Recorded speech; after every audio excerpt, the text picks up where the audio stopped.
Hello, hello, hello, hello, hello, hello. Good afternoon, good afternoon, good afternoon. Good afternoon, my beautiful people. How are you?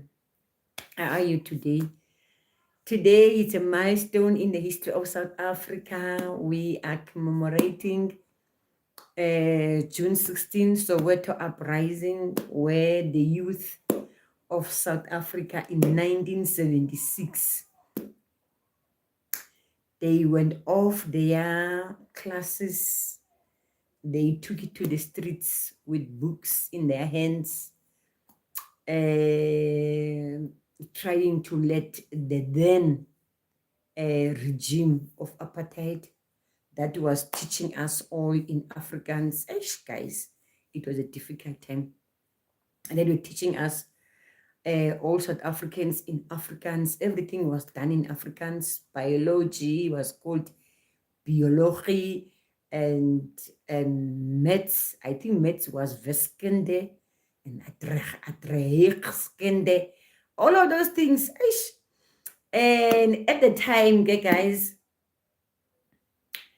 at the time of June 16, 1976, I was 13 years. I was still in primary. And I was in the early stages of primary because the teaching of Afrikaans was starting in standard 5. Because remember at the time we had this thing that was called, we had certificates in standard 6. There were those standard 6 certificates that allowed people to leave school. They can go and get employed. There was no metric during that time. The first certificate was in standard 6. And then the second certificate, which was the last certificate, was in standard 8. That was called junior certificate, JC. We used to call it JC at the time. Sorry, guys. We used to call it JC at the time. So we were using both of those certificates. And at the time of Soweto uprising, June 16, I was, I think I was doing standard 4. I was going to go to standard 5 the following year, where I was going to be forced to learn all of these things in Afrikaans. And I was like shaking at the time because getting taught in Afrikaans was very, very, very difficult, guys. Very, very difficult. It was no child's play. And luckily for us, Soweto uprising, June 16, got on the way. And that year of 1976, there were so lot of problems and all of that. In the following year, the government was forced to scrap off teaching us in Afrikaans in the following year. So that's when the English teaching started in. And yeah, so many things were happening, guys. So many things happened. And we were very young at the time. As I'm telling you, I was about 13 years. I was in higher primary. And the guys who did this were the guys that were in high school. The guys were about 16, 17, 18. Those are the guys who started the Soweto uprising. So we were still underage at the time. But it didn't end there, guys. It didn't end there, because when I was doing 1980, it was 76, and then it was 77, 78, 79, 80, 80 on the third year. 80, us, the youth who were not there in 1976, we took it on the streets. Also in 1980, in the Eastern Cape, it was a bad year. We were punished by the then apartheid regime to repeat the standards that we were in. At the time, I was doing standard 7. I was in high school at the time. I was doing standard 7. We had to repeat the year all over. After we were beaten, hey guys, we were beaten. We were cornered in a classroom. We were cornered in a classroom. The classroom is so small. We all, when we hear that there's hippos with those big iron um, cars that the apartheid regime soldiers were in. They get into those cars, in those hippos. We used to call them hippo because those cars were built in and they were strong. And we were throwing, we were fighting with only stones. We were throwing stones on those hippos and nothing was cracking the hippo, no wind, no nothing. You are busy throwing stones at an steel. But that's why we gave it that name hippo. We said those are hippos. And there was those other vans, we call them flying squad. Hey, those vans were so strong, guys. Those vans were so fast. We will run, we will scatter. Those flying squads, they will fly like this. Those cars, they had so much speed. It's not funny, guys. South Africa at the time, it was the baddest time, but we just couldn't help ourselves.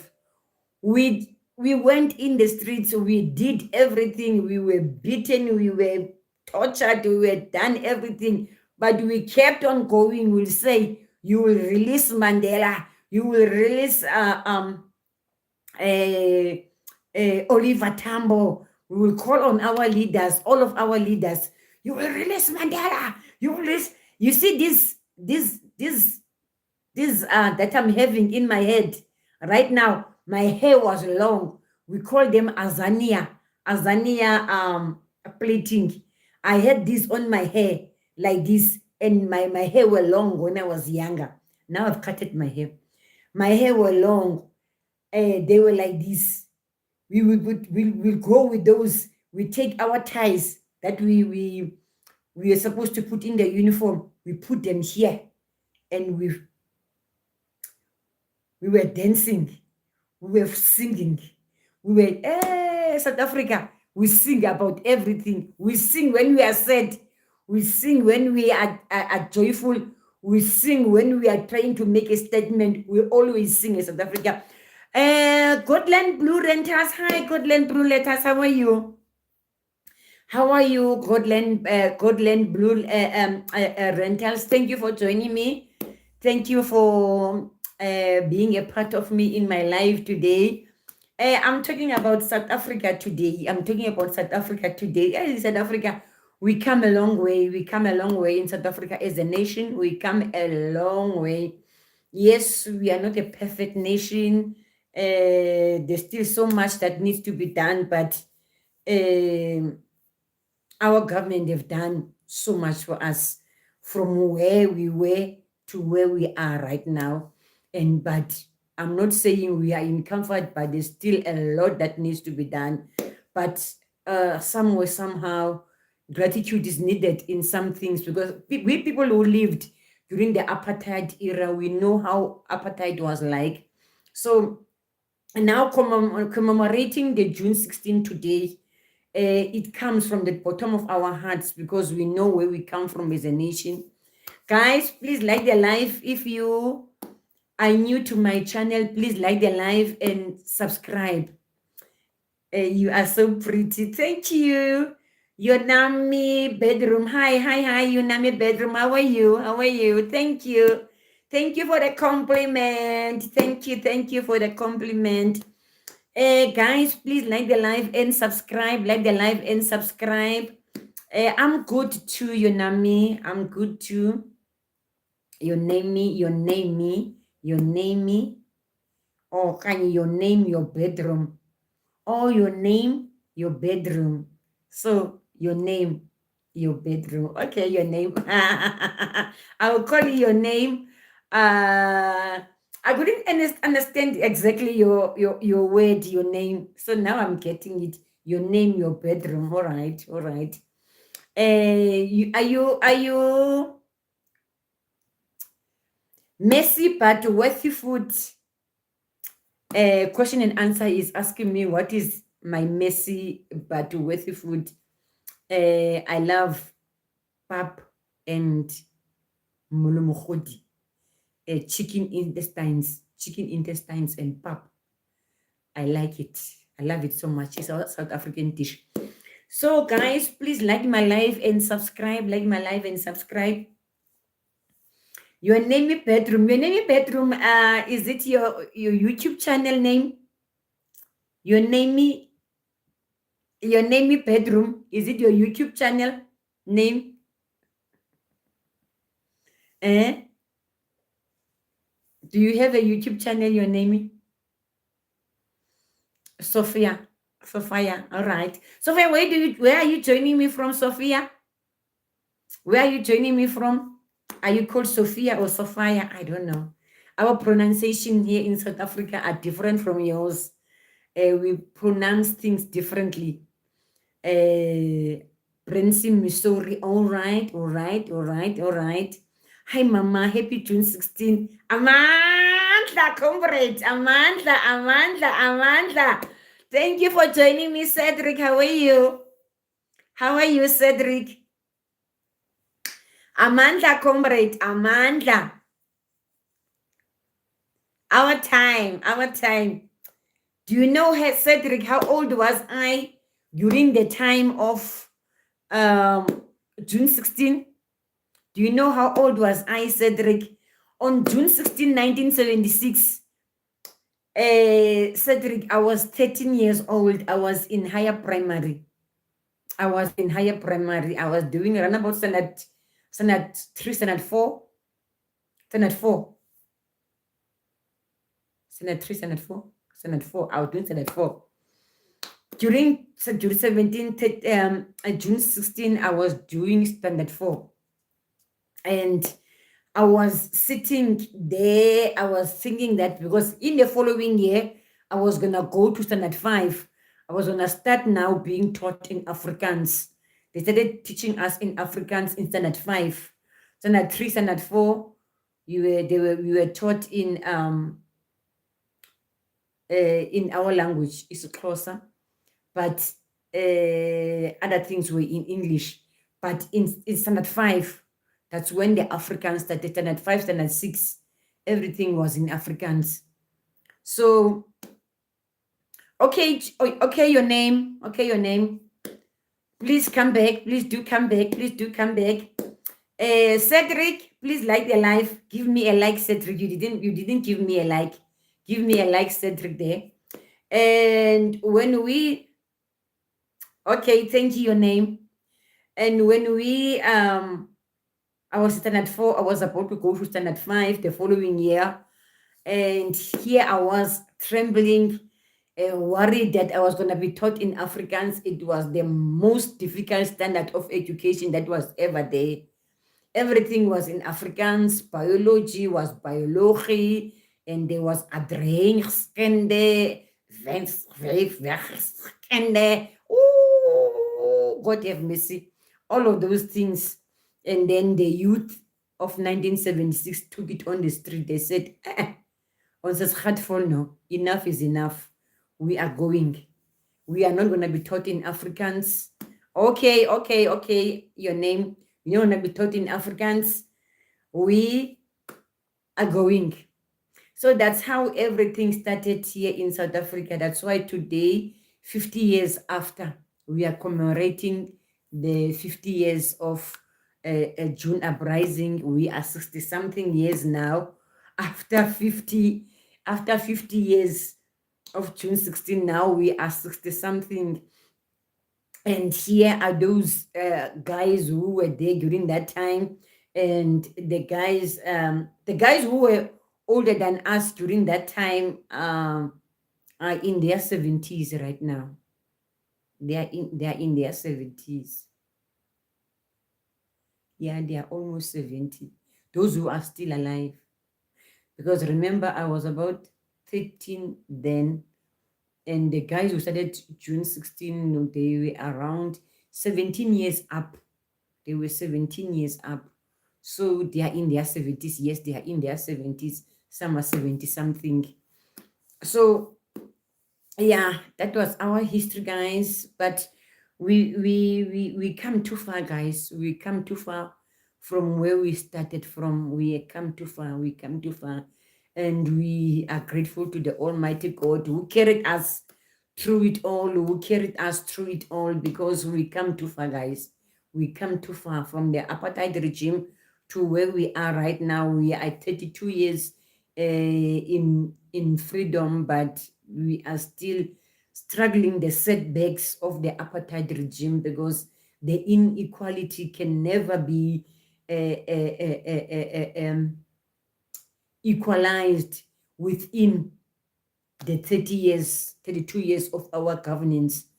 The inequality can never be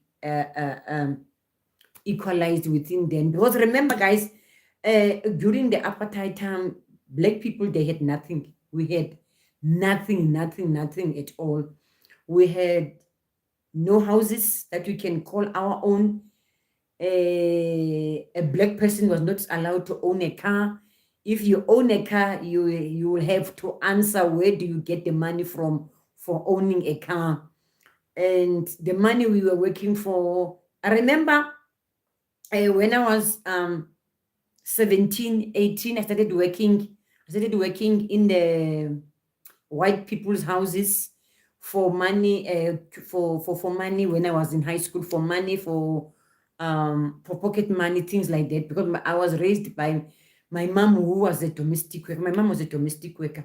So my mom had no money that I may be able to get some things that I want, like toiletry, all of those things. The money she was working for was enough that she can put food on the table. So during school holidays, I had to go and work.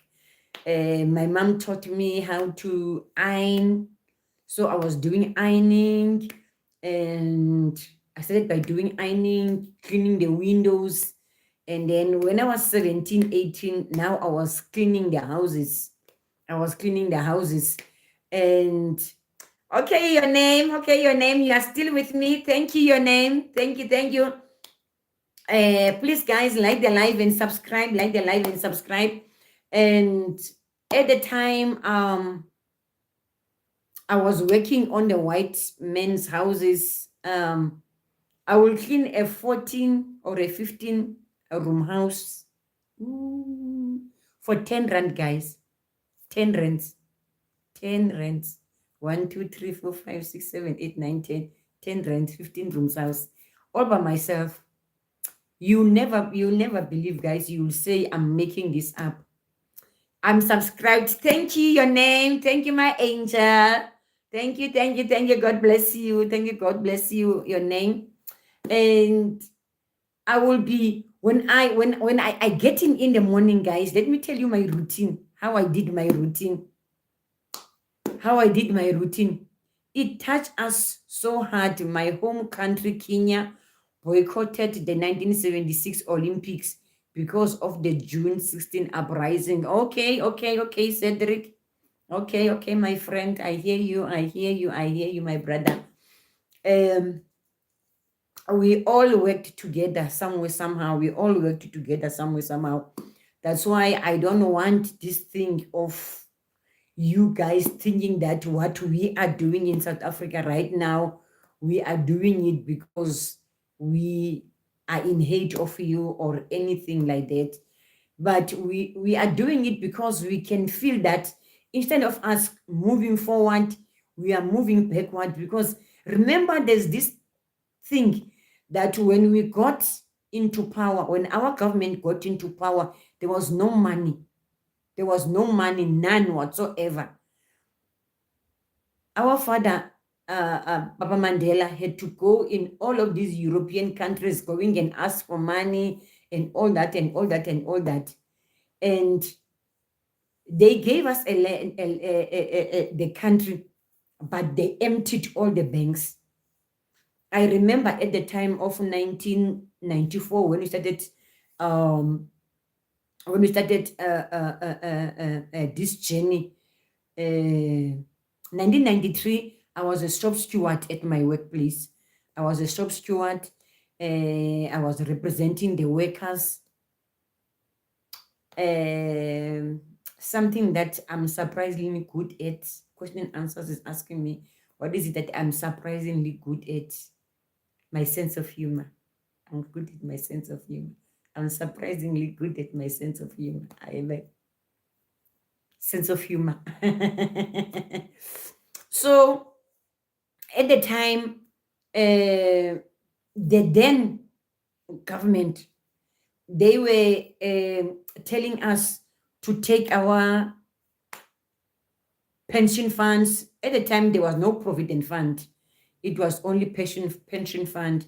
So they were telling us to take our pension fund, all of those things, because when the government changes and go to the ANC or whatever, we're not gonna get our funds. Our funds are gonna be taken from us. All of those things. So the ANC government knew very well that they were gonna win the elections. So they worked with the bigger unions at the time, telling them that they must beg the workers not to take their provident their pension fund money, because the country needs that money. We need to build on that money because there's no money in the banks of our country. Our government had emptied all the banks, all the government banks. So the money that was there was our pension funds and everything. So we left it there. We talked with them. They said they're going to move our money from a pension fund to provident fund so that we can get better benefits and all that. So these ones that are the white apartheid regime, they wanted us to take that money so that when we go to provident fund, they don't have to put in too much money there because we'll all be starting. So they were tricking us, telling us that we're going to use all that money in there if we leave it, but we're not going to lose the money. They were just playing with our minds. So we had to go back to the people and and talk to the people and convince them that nothing is going to happen to their monies. Their monies are going to be safe even after the elections. So the elections came in 1994. We are all safe and we carried on. Here we are today. Here we are today, commemorating the June 16, the milestone of South Africa when the youth take it to the streets. So after June 1676, there was us in 1980. 1980, we boycotted the schools. What were we boycotting for, the youth of 1980? What were we boycotting for? What were we boycotting for? There were so many things that we were boycotting for. I just want to remember one because it's been a long time since then. How old was I then? I was about 16, 17. 16, 17. Yeah. When the youth of 1980 also took it to the streets, hey, we were beaten. Hey, the white regime, they know how to beat a black child. Hey, they come in. We wanna jump. The school has high fences. We wanna jump. They come in there. They spray us with tear gases and all that. Now that if there's tear gas on the ground, our stupidity, we are running to the classroom. We want to run for coverage. They want us to go into the classroom so that they can get us all covered in one place. They come into the classroom, they beat us. They beat us with batons. those things, that thing that they've got, that thing to grab here, that thing the securities use, they were beating us with those things. The apartheid regime was, they beat us. They beat us. And they come in, they spray us with tear gas inside the classroom now. Ah! Hi, sis. Hi, my sis. How are you? How are you, my sis? How are you? How are you? How are you?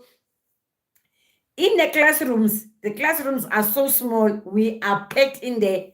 The windows of our schools were this big. It was not windows like, they were like this. Hey, you don't know how you get out of that window. You don't know how you get out of that window. We will get on each other's back.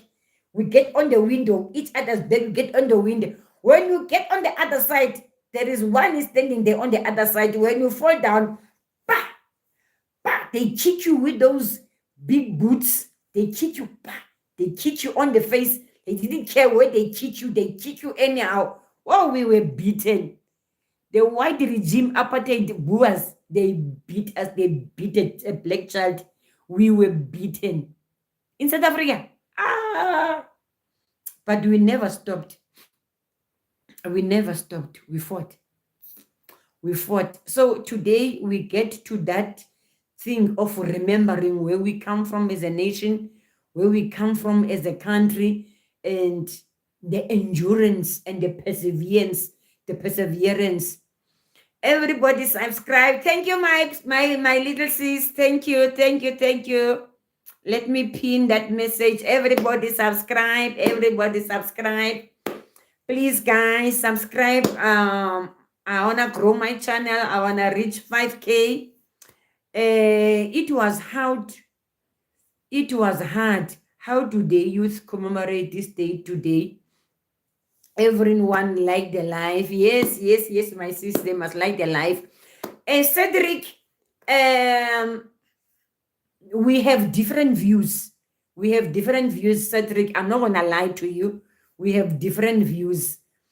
Many of the youth of South Africa, they do not know where we come from as a nation, because they got to a country that has already got everything now. And now they are losing it. Cedric. I'm not gonna lie to you. They are losing it. Everyone share the link. Thank you, my sis.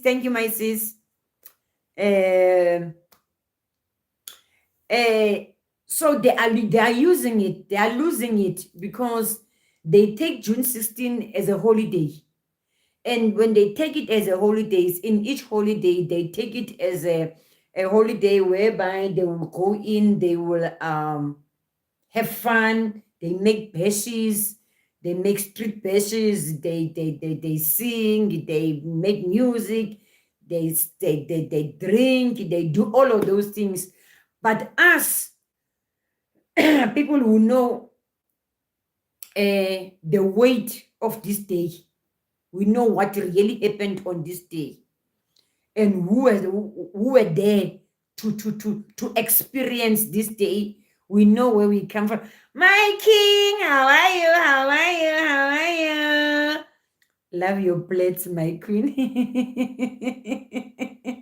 I'm simple as it takes. My king, I'm simple as it takes. You see? I'm a real African queen today. My king. Would you say majority of the youth have taken for granted the struggle? Yes. Yes, they did. They took it for granted, and it's been many years. All of the meaningful holidays that we have here in South Africa. Nice seeing you too, my king. Nice seeing you too. And I missed you. Remember, I missed you. Yes, they do. They take the struggle for granted, because the reason why I'm saying that, in all of the big holidays that we have here in South Africa, the holidays that we have, they have got significant meaning. For instance, I miss you, my darling. Um, they um there is this holiday, 21st of March, 21st of March. It is Sharpeville shooting. The police, they shot on marchers who were marching peacefully, and they were shot, and so many died. So many died that day. Like so many people, youth died on this day, the June 16. So many youth was killed by the apartheid regime police. So many lives were lost. So with us, people who lived during that era, we know what really happened. They don't know what really happened. To them, it's like a history. So it doesn't affect them on that manner. They don't take it that serious as we people would take it. For instance, like the the 27th of April, that holiday of the 27th of April. The 27th of April is the day that we as Black South African casted our first vote for the very first time in the history of South Africa. On the 27th of April, there we were singing, chanting, ululating, dancing in South Africa, doing all the things that South Africans do when they're celebrating that day that we were gonna vote tomorrow. That day on the 26th, we never slept. We never slept on the 26th. We never slept. And I had my baby child. My baby child was a year. Was my baby child was born on March, on the 18th of March, 1993. So 1994, on the 27th of April, we voted for the first time. But we were on the street, we were dancing, we were singing, we were crying, we were doing everything that day because we remember where we come from as a nation, how we were beaten in small classrooms, beaten in everything. If I had to show some person and say, look at what the apartheid has done to me, you'll be so shocked, because I have scratches here, I have things. I was beaten. I was beaten by the apartheid regime police. I was beaten. I know how it to be beaten. You get beaten until your body feels numb. You no longer feel the pain. A person carried beating you, kicking you with the boots, with those safety boots.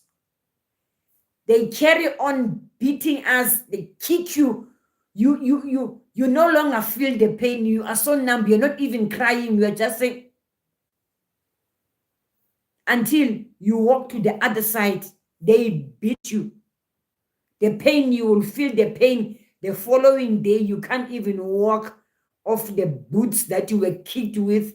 Those, this thing, it is called ipiki, but I don't know how do they call it in other languages. That thing that has got a sharp point here and the sharp point on this other side, and you put it in a big handle, that you handle it. Here in South Africa, we use it for digging the soil. We were beaten with those handles, those sticks that are putting that thing in. The white police regime, they were beating us with those things.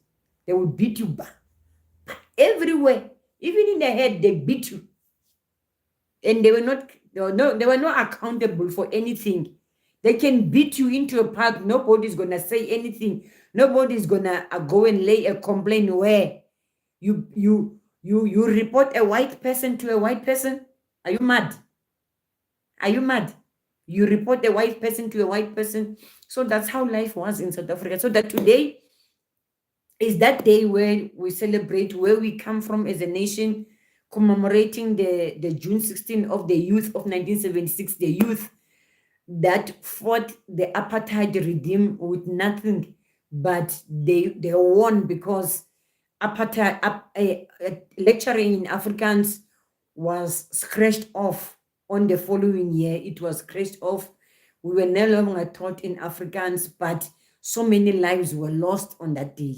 The world look at South Africa and say, we are chucking South Africa off. What is that called thing called sanctions? Yeah, sanctions and all those things. They pose those things on South Africa, and this South Africa says that, hey, we are in trouble now. We are in trouble. Let us give them what they want. So teaching in Afrikaans was scrapped off. So the youth of today, they don't know the significance of this day, because hence many of them, they see it day as a day for going out, having a party, going to the park, have a drinking spree and all those things. But the people who has families that were affected by this day, they take this day so seriously that they know that this is not just an ordinary holiday. They go into the stadiums, they go to those places where those heroes has fallen. In the street of Soweto, many people are out there on the streets, going to those places where all those kids have fallen when the police were shooting them. They go in there, they sing, they enchant, they do everything, they pray. The mothers pray, the grandmothers pray, the children of the deceased, they pray. All of those things, they are happening. But those who are not affected by it, who doesn't have a family member or somebody like that, they see it as just a holiday. But it's not a holiday. It's a very, very, very important day today. But again, we come along a long way as a nation, because at least so many things has happened. Now we have free education in South Africa, free education for all. And remember, at that time, the youth of 76 were fighting the apartheid regime. There was no free education.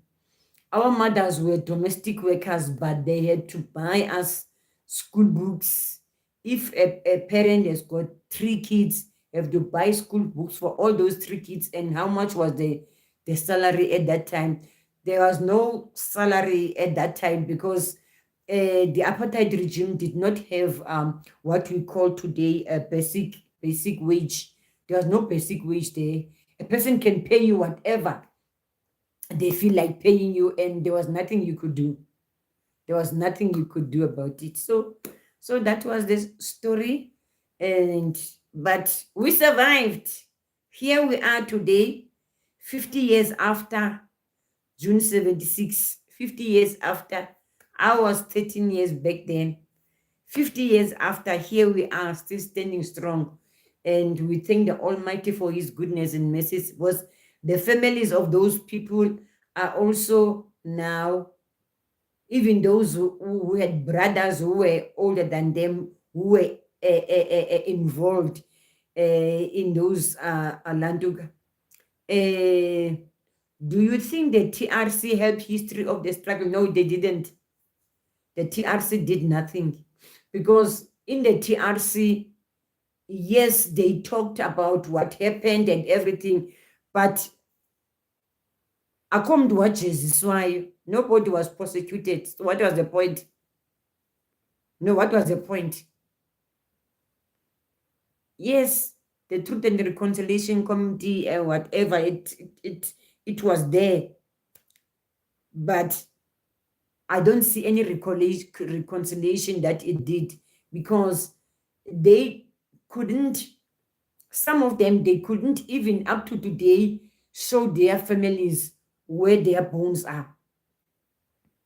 Not even today have they shown the families where they buried their bones.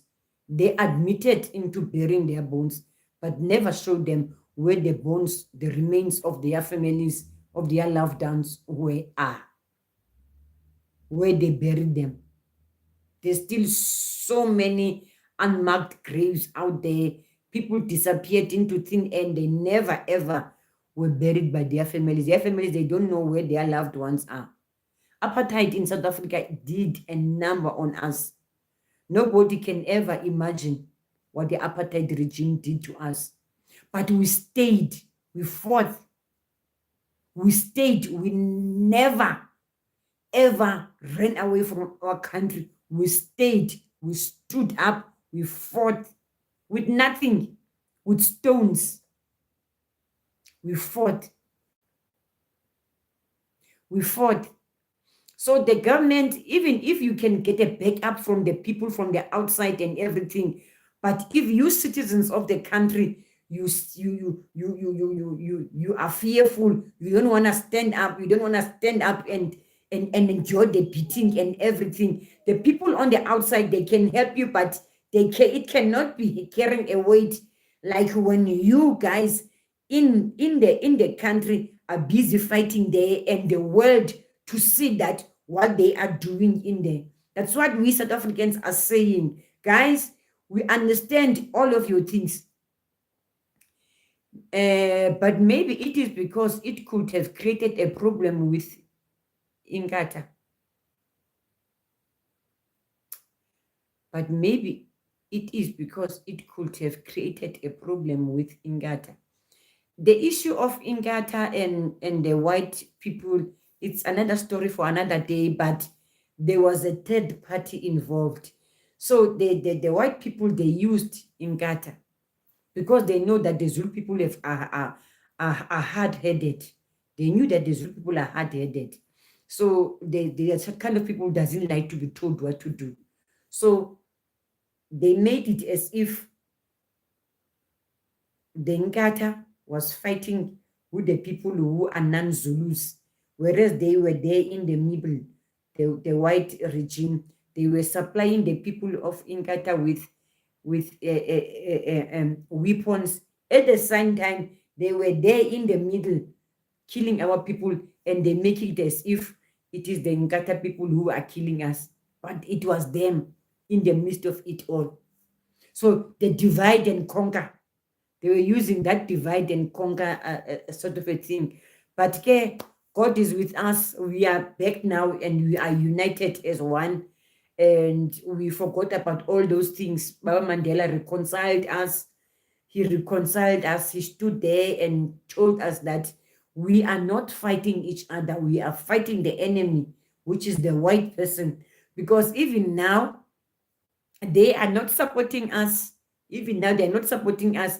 The reason why we know that they will never support us, what we are doing right now, trying to clear South Africa, is that they are the one who are benefiting from the cheap labor of our Black African brothers and sisters. They are the one who are employing them and giving them the money for cheap labor.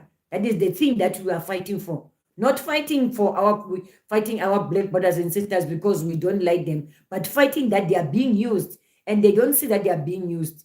And they are still using the divide and conquer thing.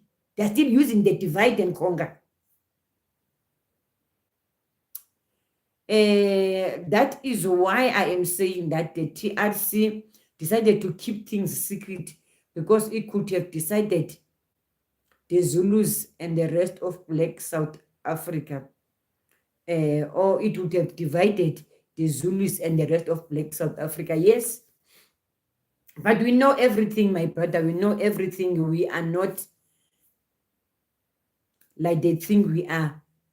We are not. We know everything. But Baba Mandela told us, guys, if we want to go to the voting polls, we must forgive each other. We must forget what happened, because they did this before we could even vote. They didn't want us to go to the polling stations, because they knew that after we voted, we're going to stand united, because there was nothing to fight for now, because they were out of the way. So they tried by all means to divide us, to stand there, divide and conquer, divide and conquer. But again, we South Africans, when it's time for us to put our heads together, We forget everything else. We stand together and we fight what we need to fight for. We fight for what we that I love about my country. When we stand and we are fighting something, we stand, we fight for. Yes, we can have different opinions and different whatever, but the majority of us, when the majority of us say enough is enough, the quarter that doesn't want to join us, the 3/4 that joined are gonna see to finish. And that's how we are. We do things and we make them happen. So, so even then, Mandela promised that us ukuthi, guys, sanuba sayilanda kude konakele. If singayilanda kude, angeke siphinde sibe sikhona even we are in the polling stations. So asiyekeni injalo, konakele, let's let bygones be bygones. Let us go into the future and face the enemy that was the apartheid regime at the time. And we conquered and we took them out. But at the time we took them out, they cleaned everything. They cleaned all the money of the state. They divided amongst themselves, and they also divided the land. All the land they divided. They gave each other big titles and everything, so that when our government comes into power, we won't be able to get the land. The land belongs to them. But even then, we didn't want to take that route of taking the land by force, because it was going to create more bloodshed. So our father said, leave them. We're going to strategize on how we're going to get the land back from them.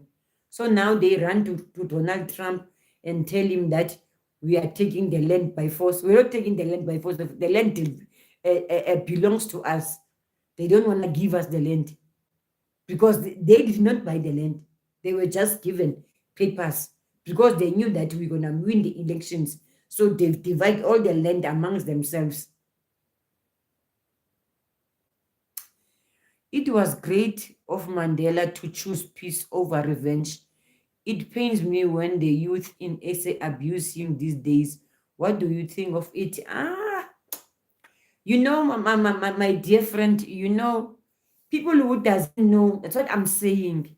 People who doesn't know where we come from as a nation, they can never reason as us, people who were there during the apartheid era.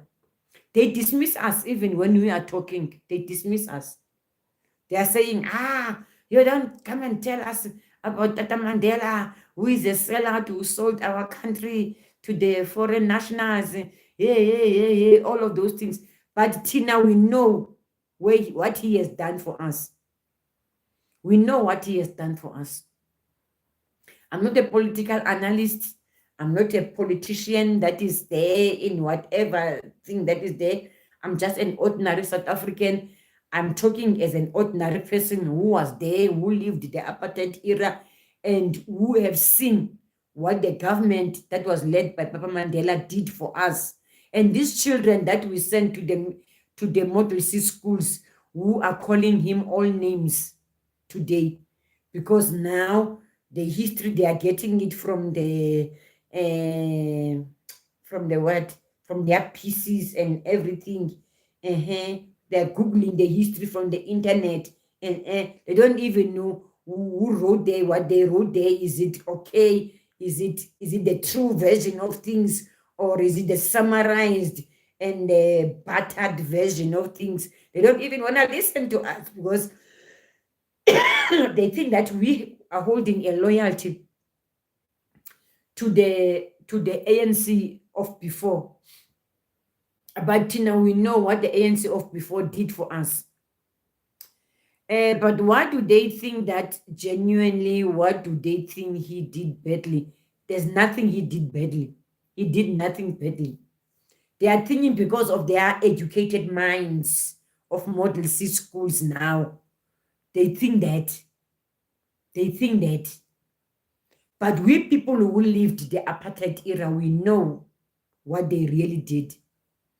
Because we were there in the Eastern Cape at that time. We were beaten into a pulp. Nobody was there to rescue us or anything. And when Papa Mandela came out of prison, and when he came into power, the first thing he did was to tell them that all of their houses that we were busy renting to the apartheid regime, no more renting, no one will pay rent anymore. Those houses must be given to us. All the years that we were renting those houses to the apartheid regime, those houses are fully paid. They must give us title deeds for those houses. And they did exactly that. That's when then we started having houses that we can call our own. Even our parents died in peace, knowing that they are owning a house with the title deed with their name on it. During the apartheid era, no one owned the house. With no black person owned the house. We were renting the house. If you cannot rent that house for some reason, maybe your parent gets sick and all that, there's no one to rent that house. They took you out of the house. They threw you on the streets. Having 6 children, 7 children, they didn't care even where you're going to stay. They take the house. They rent it to someone else. They were not selling it. They were rented, they were given to someone else who wants a house, who rent that house. So when Papa Mandela came out of prison, he said to us in the Eastern Cape, all of those houses, boom, you're going to get title deeds. And then we got all the title deeds. And the next thing he did, he said, all of the roads must be tarred. We got tarred road. And he says, there must be water in each and every household. They were busy, the Cooper, in all their houses. It was a mess. They were building trenches. They put us water. We flushed. They did away with the toilet bucket system. We flushed with everything. There's so much that the government of the National Congress under Papa Nelson Mandela, they did for us. They did a hell of a lot. But why do they think that genuinely? Why do they think he did badly? Cedric is saying, but all of the educated minds globally praise him.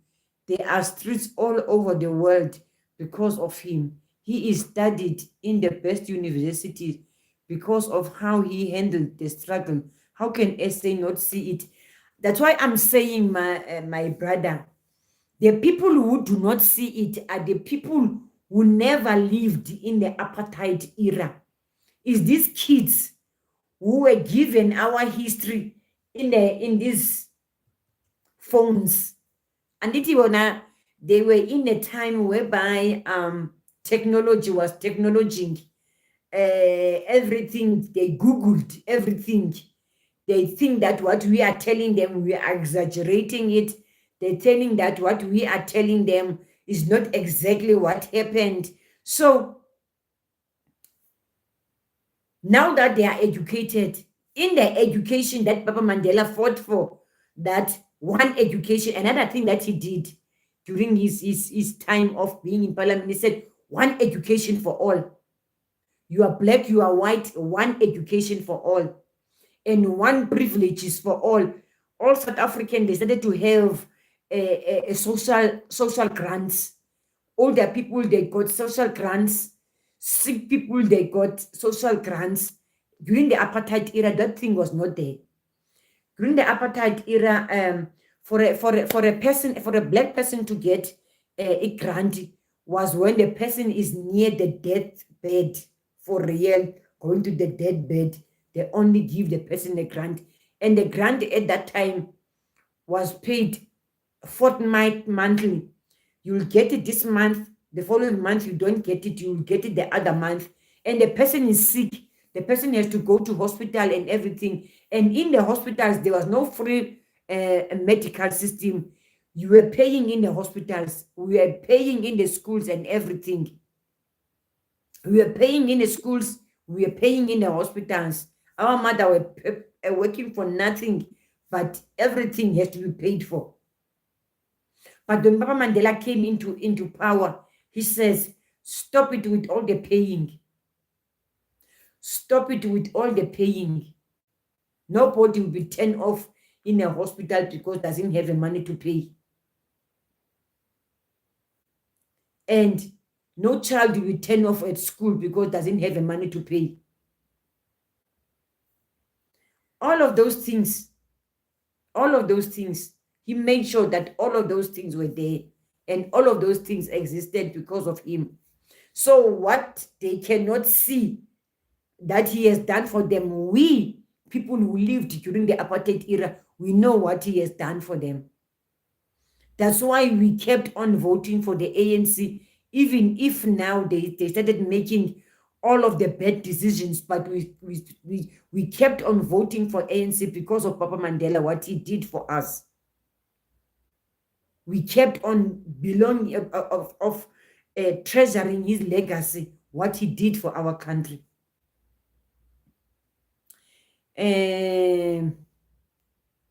Cedric is saying, I appreciate you, Mama, for teaching them, but at least they live in such a good society that they can't even believe the atrocities of the past. So even if it is a bitter victory, it is still a victory. Yes, it is. We people who know what we know, we keep on educating them, whether it's falling on deaf ears or they want to listen, but we keep on educating them, and we keep on reminding them, and we keep on telling them where we come from as a nation. I get this, what can I say? The English word is running from me. A chance. I'm a skills teacher. I'm a skills teacher. I teach skills. So look at what I've just taught the learners from the training I was doing. These are the ones from the trainings I was doing. This is a school a clinic. I was teaching them how to do a school clinic. Teaching them how to do a school clinic. You see? These are the things our government is doing.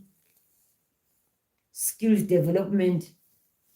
I was busy with these things. I was busy sorting these things out. I was still busy sorting these things out. We teach them everything.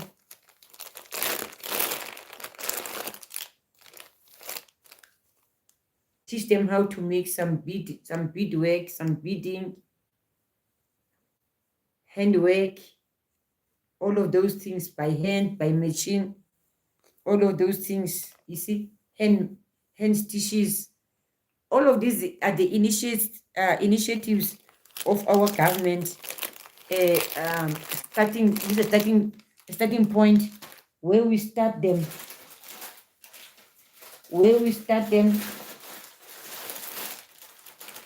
But they never appreciate. They never appreciate.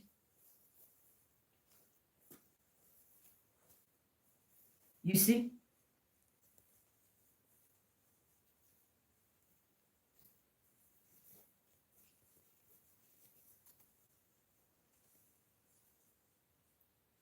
This is what we do. You see? Teach them how to do this. These things, all of these things.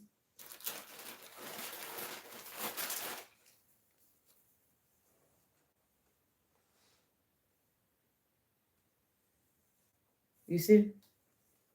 These are done by people who are sewing for the first time. They are sewing for the first time. You take them from the first time of sewing. They never touched a machine. They are starting a machine for the first time. These are initiatives that are done by our government. And then there comes people who come in there and they talk nonsense in the social media, saying that We South Africans, we don't know how to be a machinist.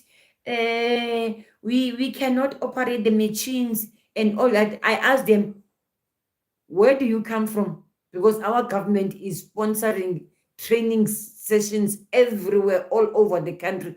Where do you come from? So there are so many untruthful things that are said about South Africa, but what can we do? We cannot defend each and everything. But till now, who we know what we know, we know what we know. And at some point, given time, we do what is right. We'll tell those who want to know about our country, we'll tell them what our government is doing for them. And yeah, not choosing sides, because I'm not a politician, me. I'm not a politician. I'm not a political analyst. I'm just an ordinary person who has just happened to have a passion, and I opened my channel. And my channel is living life through the eyes of an ordinary South African. That is my channel, living life through the eyes of an ordinary South African. Sometimes I think the ANC gets too much bad press for things they can't control, and very little for the good they have achieved. But when I see all the rich youth in SA, I believe they did well. They did very well. That, Cedric, I can stand for. They did very well.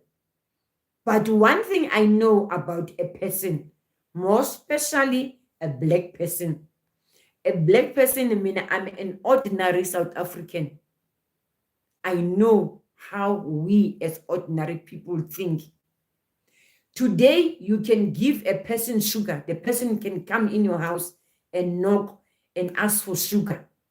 You give them sugar, and then they will come back again. You ask for oil. You give them oil. They will ask again and give them, and ask for rimpoop, meal. You give them. The day they ask and knock and say they want something you do not have, they forget all about the times they came in your house, they knocked, you gave them the oil, you gave them the rimpoop, you gave them everything. Because you said you don't know, they said, that one is wicked. She's wicked. I saw she was carrying a plastic coming from ShopRite. How can she not have what I want? You may be carrying a plastic from ShopRite, but it may not contain what she wants, and you may not have it. But because they saw that you went to ShopRite, you carry the plastic, you don't want to give, and you are wicked.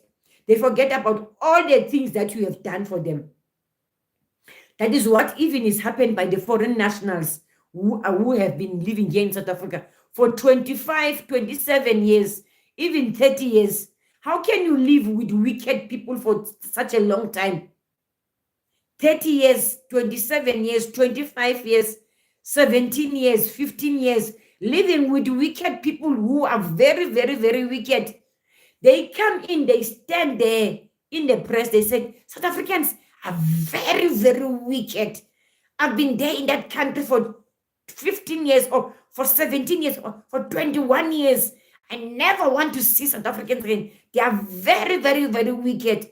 Come on. You can stay with people who are wicked for 21 years. 21 years of your life, you are waking up next to people who are wicked each and every day, and you are not a citizen of that country. You are not enforced to be on that country. You are not chained to be in that country. And then after 21 years, when the people of that country say, you have overstayed your welcome, please go back to your country, because we want to fix our country now. We feel that we are getting drained because you guys are draining us. You are coming in numbers, and we are still recovering from all the setbacks of the apartheid era. Then there you come also. You come with your weight on us. You are weighing us down. Then you go there and say, these people are wicked. I stayed with them for 21 years. I stayed with them for 25 years. They are wicked. South Africans are wicked.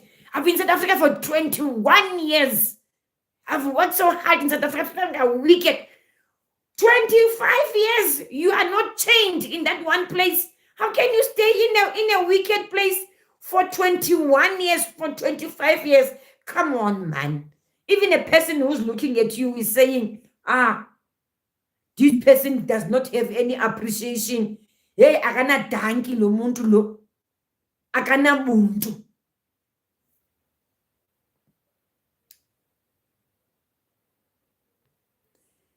Sometimes I think the ANC gets too much bad press. Okay, Simvuyele, that's true, Mama.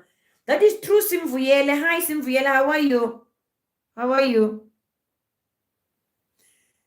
Hi, everybody. And what Mama is saying is true. It's time for them to go back home. Simvuyele, now that we are saying, guys, we have lived with you for 25 years, for 21 years. We were still recovering from the apartheid regime. We were still recovering from the apartheid regime. We were still trying to find our feet. And you came in. You came into our country. We, Simviele is saying, I'm good, Mama. And how about you, Mama? I'm good, my baby. I'm good. And we are saying, okay, guys, you came in at the time when we were recovering from the apartheid regime. Our government started with nothing. The apartheid regime made sure that they cleaned everything. They cleaned all the banks. They cleaned everything that belonged to the state. There's nothing there. And then we were trying to build a nation with nothing. And then there come foreign nationals also coming to us when we are trying to stand on our feet. We accepted them. They kept on coming in numbers. We accepted them. Remember, we are still also trying to stand on our feet. Now there come Somalians, there come Palestinians. Nigerians, they made it the worst. Nigerian, they made it the worst. They made our country to be ungovernable. Whereas when we are trying, we are still recovering from the apartheid regime. They come in. Guys, you never gave us a chance. To tell the honest truth, you foreign nationals, you never gave us the chance. We were still trying to find our feet. There you came. And you didn't want us to tell you that, guys, you are weighing us down. We are trying to find our feet. Then you say, you are wicked. You are very wicked. I'm living for 25 years in South Africa. Where do you think I must go? You have your country of origin. Why can't you go to a country of origin? I have stressed my case. Cedric is saying, yes, Mama, things can change very fast. My mother is from Rwanda. In a day, neighbors changed in 1994. But remember, the majority is silent. The majority you will not see on the internet and know their feelings. Cedric is saying, these days, there is a propaganda campaign from SA and outside SA to kill its sovereignty. I work with AI, and I can tell you there is a lot of it in what we are seeing now on the media. Yes, Simvuyele, I see that you have a fever there, and I have one too, and we are scared because we know the things they are capable of doing, and we need our country back. Simvuyele, it's flu time, Simvuyele. It's flu time, my baby. It's flu time. So, yes, Cedric, what I'm trying to say, my brother, is this. I know there's AI and everything and everything and everything, but the people who are saying these things are saying these things live. I know about those things that are created by AI and all that, they are circulating and all that. But the people who were in the country, who stayed in the country for all these years, are the ones who were supposed to stand there and says, you know what? I loved it. There was one guy, I don't know whether he's a Nigerian. Yeah, I think he's a Nigerian. He said he's lived in South Africa for 15 years. He went back home with these Nigerians that went back home now. The guy said, I was living with South Africans for 15 years. These people are good. They've been good to me. I've never had a problem with them and everything. Until now, that things have changed, that they changed. They said they want us to go back home. Now, if you have a mind to think, the people were good with you for the past 15 years, you never had a problem. These people have been good to you. They've never given you anything, any bad vibe or anything. And now all of a sudden, these people, they say, guys, please, you have overstayed your welcome. Can't you go back home? That you give us some space, that we may fix our country. And then when we are done with whatever you are doing here, you can still apply and come back. No, we don't want to go back. Where are we going to go back and do in our country?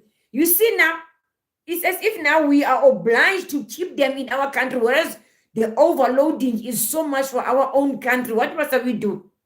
Can't we enforce it then? Then we enforce it. We went out on the street and marched. Even now, the marching is because we are marching because we are very wicked. We are marching because we are stupid. We are marching because we are uneducated. South Africans are uneducated. Do you think all of these universities, all of these African countries, students come and study in South Africa? They come and study with themselves, only themselves in our own countries. All of these universities, there's so many universities in South Africa, they can't even accommodate our children in South Africa. Children, they get rejected in South Africa in our universities.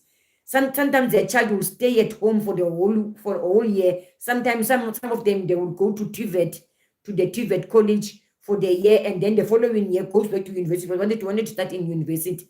They think the foreign nationals, all of those students in the universities, where do they come from, or what do they do after they are all done with university? Because each and every year in South Africa, from April and June, there's graduation everywhere in South Africa. June is the most of the time for graduation. They used to graduate in April, but now they changed it to May and June. If you can come to South Africa now, there's graduations all over. Now, you come and tell us that in South Africa, you are uneducated, you are stupid, you are dumb, you are this, you are not educated. All South Africans are not educated. We come to South Africa to give them skills that they don't have. There are so many engineering universities, so many engineering colleges in South Africa. Where do you think all of these engineers, when they are done, go to? There are so many artisans are down in South Africa. I'm working with a college called Sikukuni TVET College in Limpopo. There are artisans there every year. There are artisans. Where do all these artisans go to when they are done? When we as South Africa are so stupid that we are not, all of South Africans are not educated. Where does all these children that are go to university, that finish university, where do they go? Do they vanish? They evaporate into thin air? There are so many universities that teach that are doing education and training. There comes somebody from Ghana, come and tell us that he can with a skill to be a lecturer here or to be a teacher here, because South Africans are stupid. They don't have. Where do all these kids that are going to this high education of trainings? Because in UJ does not just accept any student in UJ. UJ takes the top of the crop. UJ takes students with bachelors. UJ takes students with distinctions. UJ. Do you think all the graduates of UJ, where do they go to? Do they evaporate? That the nationals, they come here and claim that we are stupid. They are bringing in skills that we do not have. What skills that we do not have in South Africa? My sister's child here did engineering, heavy current. He does not get a job here in South Africa. He doesn't get a job. It's years he graduated. He's working here and there, not a job related to what he went to school for. And then comes somebody with engineering from Uganda and say, I've come to South Africa, I've helped you because you don't have electricians. Ha! You should be ashamed of yourself, guys. You should really be ashamed of yourselves. You should really be ashamed of yourselves. Cedric is saying, yes, Mama, things can change very fast. My mother is from Rwanda. I think I read this one. In a day, neighbors changed in 1995, but remember the majority of the silent. Yeah, I've read this one. These days, there is a propaganda campaign from SA and outside SA to kill its sovereignty. I work with AI, and I can tell you there is a lot of it in what we are seeing now on the media. Okay. Simvuyele says, I see that you have a fever there and I have one too, and we're scared because, right, I've read this one. Simvuyele, man, stop it with the nonsense. Can you believe the US, UK, Canada, Australia have put South Africa on level 2 for travel advisory? I'm not saying all is AI, but some people are being paid to incite resentment. Even Ronald Ramola said it. Yes, yes, it's true, it's true, it's true, my brother. It's true, Cedric. The people inciting are either paid for it or are seeking in attention from both sides. We saw that during the accusation of Trump on South Africa. Yes, yes, yes, yes. Notorious Smith. Hi, Notorious. How are you? How are you all? And we are good. We are good, Notorious. And how are you? Please like the live, Notorious. I have missed you all. I've missed you too, Notorious. I've missed you. Hey, gorgeous Lungisa. How are you? I'm good, Notorious. Where do you come from? Where do you come from, Notorious? I'm so happy to see you, Princess. I'm so happy to see you too, my brother, my sister, my king, my queen, my whatever, my ndoyonke. Notorious, where do you come from, you? Where do you come from? Cedric, there is this woman. This woman is from Nigeria. This woman did a content, and this content, she was recording a South African guy talking to her 11-year-old daughter, saying all of these things that he wants to show her around his house and everything. And the mother is saying, can't you see that she's younger than you? Why do you wanna show her inside your house? The guy said, I'm a South African. I can do whatever I like. I can do whatever I like. If I want to show you, I want to show you. If I want to touch you, I want to touch you, and all those things. And then this thing went viral. It went viral in such a way people were starting to say South Africans now, they are so out of control that they want to even be touching, forcing themselves on 11-year-old and all that. And then this woman see that this thing has gained so much popularity. She comes in, she says, I apologize. I was just making a content. It was not something truthful. Imagine making a content about something like that. And in this era whereby everything is taken out of context. And do you still remember me? I remember you, Notorious. I remember you and your queen midlife. Your queen midlife is back on YouTube. She's Lando, but she's not back on the lives as yet. I'm good, buddy. Thanks. How about you? I'm good, my buddy. I'm good. Your body is back. She's back now. But she hasn't done lives yet. But she's back now on the YouTube streets. I'm sad to see situation in SA, but really I have prayed for everyone. Yes, pray for us, my buddy. Pray for us. They want to discriminate our country. They want to make us bad. We are not going to be bad. The truth shall always prevail. The truth shall always prevail. South Africa is a blessed country. We pray to a living God. And our God that we pray to each and every day will redeem us. Our God will redeem us and will show the world what kind of a people we are. And the people who will see the good in us are going to come out and talk about the good in us. We lived with so many nations for so many years. We carried them when we couldn't even carry ourselves, but we carried them. But now today they are busy bad mouthing us. But it's okay. God is gonna see us through. God is the God that is a God of turnaround. They are trying to destroy our country. God will deal with them in their own country. They're gonna go back to their countries, but God will deal with them in their own country. They will remember South Africa. They will remember this land of milk and honey. SA Badi, really, I have prayed for everyone. Now Nigeria is also responding same as well as SA.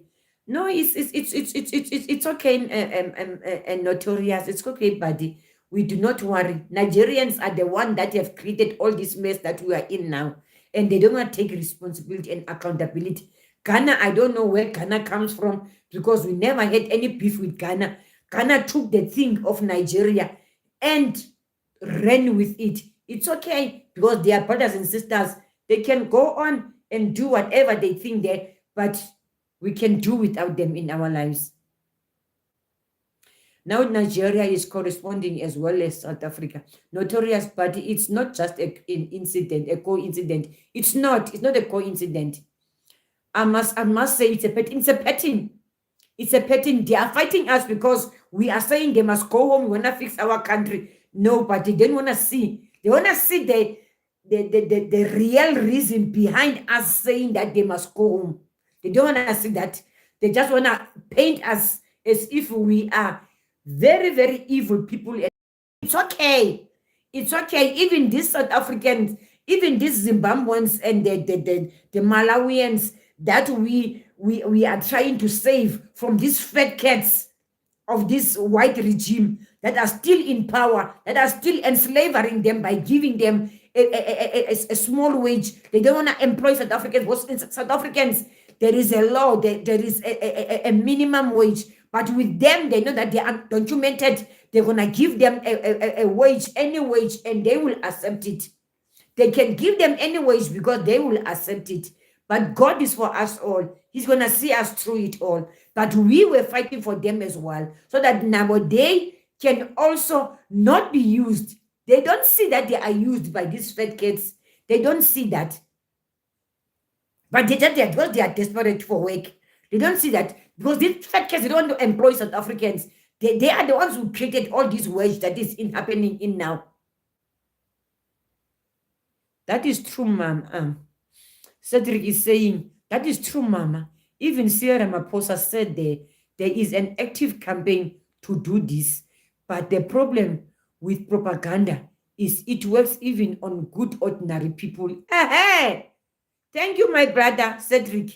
Thank you for seeing it. Let me read again your message. Starting from Notorious. Buddy, this is not a coincidence. It says, now Nigerian is also responding same as well as SA. Buddy, this is not a coincidence, Notorious is saying. And Notorious is saying, I must say it is a pattern. It is a pattern, Notorious. Now, Cedric is saying, that is true, Mama. Even Cyril Ramaphosa said there is an active campaign to do this. But the problem with propaganda is it works even on good, ordinary people. But God will vindicate us. God is our vindicator, Cedric. God is our vindicator in South Africa. We fought the regime of South Africa with prayer. We fought them with prayer. We prayed. South Africa is a praying country. That's why all these fake pastors, they all come to South Africa and make millions out of South Africans. And then they go back to their country and say, South Africa, we are warning you. God says, hey, when their brother were making millions, they come to South Africa walking on foot. They go out of South Africa flying, owning a private jet. How much does a private jet cost? South Africans, they don't even own a land. They own a private jet. Come to South Africa walking on feet, but they go on with 15 cars. God is going to vindicate us. Nas. As it's Notorious is saying, as it's happening in SA, same happening in India. Okay, okay, Notorious. Even same things are happening in many countries. Okay, Notorious. Of official football. Do you remember me? If it is a Saham, I know it's been a long time, but hi, official. How are you? How are you, my friend? Please light the live, light the live. It's been a while. It's been a while indeed.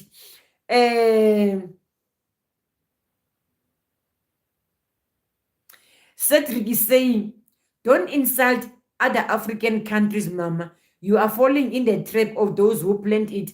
I am not, Cedric. I'm just telling the truth. I'm telling it as is because they do not want to see where all of this thing came from. We are trying to show them this is what is happening and this is how we want to deal with it. Please give us some space so that we can deal with it. But no, they don't. I'm not insulting any other African countries, Cedric. We never had any problem with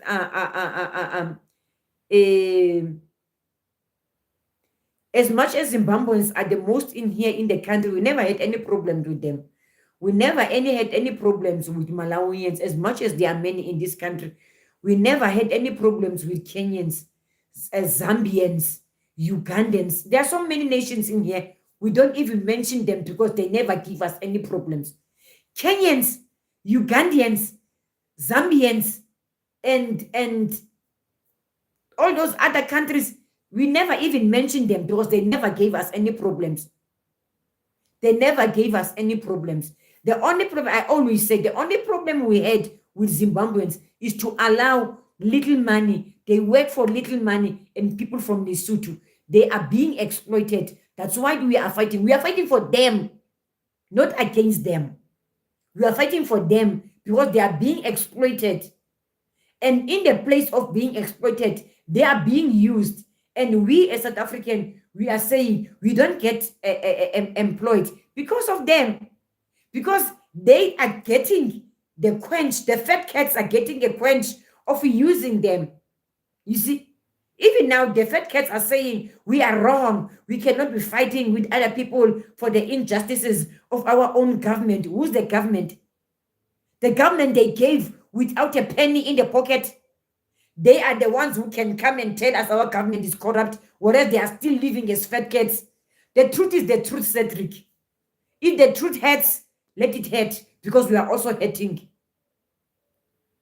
Notorious, I salute you for your memory and admire, but even respectively telling you, I'm back almost 7 months to your life. I have missed you so much, buddy. Thank you, my buddy. I missed you so too. I missed you too. Kumar, White Talk, blessings. Hi, Kumar. How are you? How are you, Kumar? How are you? So, Cedric,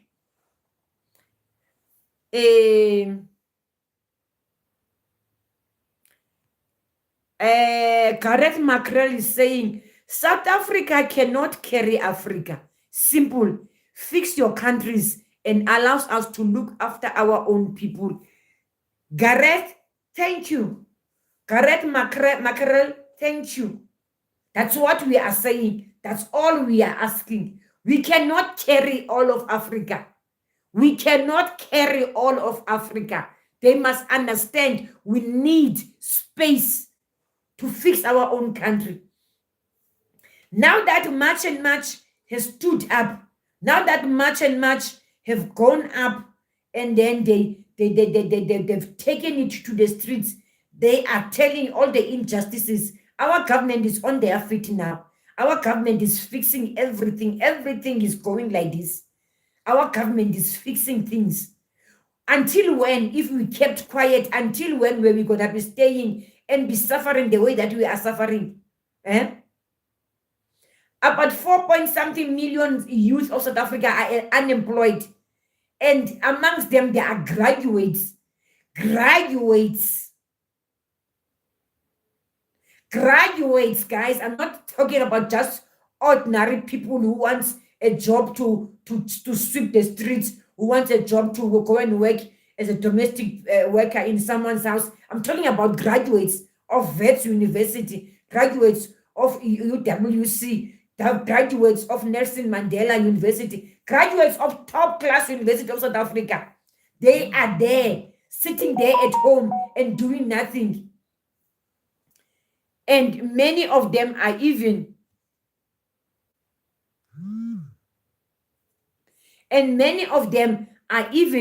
working at ShopRite as a teller. Imagine spending so many years. Some of them, they even have honors and all of those things. They are working at ShopRite as what? As tellers, as anything else. Now we must sit and say, no, we are African brothers and sisters. It is well. It shall be well with us. It is not well with us South Africans. It is not well, guys. It is so damn well not well. Hell no. Enough is enough. Our children are sitting at home. They are graduates as well. My daughter is a graduate. She doesn't get job. She's been dispensing CV all over South Africa. She's not working. Now we must sit and say it is well. It is not well, guys. It is not well. I'm talking on behalf of all other South Africans. I'm not talking about on behalf of my daughter. I'm talking about behalf of all South Africans. 4.5 million South Africans youth are not working. And we must say it is well because we have our black brothers. And who comes in and tell us right in our face that we are stupid, we are uneducated. They come with special. What special skills do they have that we South Africans we don't have? What special? So many graduates of South Africa, engineering, you name it, doctors, everything, nurses from nurse colleges, from nursing colleges, not nurses in jail, from nursing colleges. They don't get jobs. Now you come and tell us you come with scarce skill in South Africa. South Africa does not have any scarce skill. If we're going to tell you the honest truth, South Africa does not have any scarce skill. We need our country to be fixed, and it's going to be fixed. I'm telling you. Notorious. But how about people who have helped South Africa when South Africa was suffering from its hard time? Other countries helped you, guys, on that time while standing strong with SA, as I got to know soon. Sorry if I'm wrong in knowledge. Notorious. My dear friend, my buddy, South Africans are not denying the fact that there are people from Africa. They're not people. They are African countries that helped us during the apartheid era, who helped to stand with us during that time. We know that. But the problem is this. My friend Notorious, South Africa is still a country that has just been out of the apartheid regime, who has just been trying to find its feet from a government who gave them the land without nothing, and they were trying to build the land out of nothing. And then come our African brothers and sisters in Africa, in South Africa, and we stayed with them. But now they are coming in millions. Illegal immigrants in South Africa is not in hundreds, not in thousands, it's in millions. We are still finding our feet. And then we must carry millions from Africa. Come on, guys. As much as you guys have helped us, how are we going to breathe? We are overpopulated in South Africa, guys. You do not want to understand that. How are we going to breathe?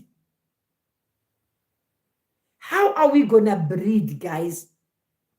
Because all that we are asking is that, guys, please give us some space to breathe.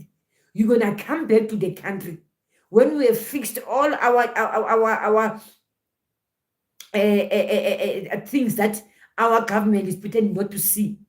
Because there's so much corruption in our countries, because the people, they get chance to carry on with this corruption, because the illegal foreigners, they are the one who are feeding their habits.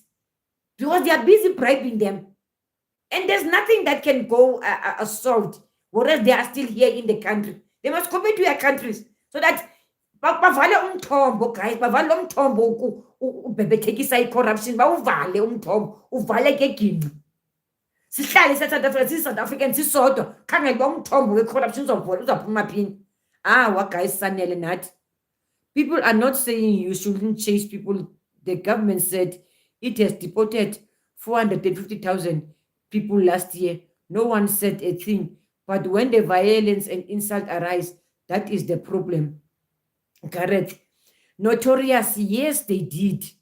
But people must come here legally. How many Zimbabweans danced for Mugabe and then ran away? We have ports of entry. Correct. Cedric, South Africa is a violent country. We have 64 murders a day. Where do they come from? Gareth, all of those murders, where do they come from? Because they can never be solved, those murders. Here where I'm staying, me, it will be like I'm naming foreign nationals and all that, and I don't want to do that because they already see us as xenophobia. So I'm not going to do that. I'm leaving it. They come into our houses. When we go to work, they break into our houses. They break the burglars. They break everything. They empty your house. They come with a van. They empty your house. They take your TVs. They take your fridges. They take your everything. These people you are talking about. And then when they are caught, you know what they say? They were going to deport this thing to their countries. They were going to sell to their to tell to their countries that they have bought them here in South Africa. How is that? So Tina, we must say and must keep on saying it is well. It is well. Okay. Let it be well, guys. Let it be well. But God is going to vindicate us.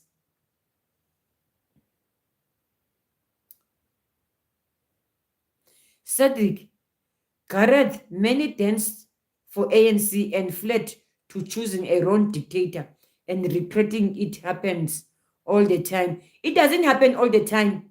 Mugabe ruled until Cedric. Don't try and butter and bread us, Cedric. You are doing injustice now.